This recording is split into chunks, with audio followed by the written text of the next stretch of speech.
എന്നും ലഭിച്ചുകൊണ്ടിരിക്കുന്ന സ്നേഹത്തിൽ നിന്നും ദൂരെയാകുന്നതിന്റെ പേരാണ് ഒറ്റപ്പെടൽ. ഒരാളെ കൊല്ലാൻ പോലും ചിലപ്പോ അത് മതിയാകും. ഞാൻ നിന്നെ സ്നേഹിക്കുന്നുവെന്ന് ഇടയ്ക്കിടയ്ക്ക് പറയുക, എന്നിട്ട് ഒരു ദിവസം മിണ്ടാതിരിക്കുക. അമിതമായി ആദ്യം പരിഗണിച്ചവർ തന്നെയാണ് ഒടുക്കം അവഗണനകൾക്കും തുടക്കമിട്ടത്. വാടിക്കരിഞ്ഞ ചെടി പോലെയല്ല, വേരുകൾ ഉറച്ച മരം പോലെയാകണം നമ്മൾ. മരത്തിന്റെ ചില്ലകളൊക്കെ എത്ര തവണ മുറിക്കപ്പെട്ടാലും വേരുകൾ ശക്തമാണെങ്കിൽ അത് വീണ്ടും വളരും.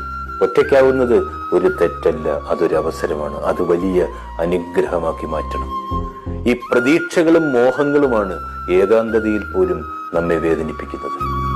വേദനകൾ മണലിലെഴുതണം, അപ്പോ സന്തോഷമാകുന്ന കാറ്റ് അവ മായിച്ചു കളയും. സന്തോഷം കൊത്തിവെക്കേണ്ടത് കല്ലിലാണ്, അതൊരിക്കലും മാഞ്ഞു പോവില്ല.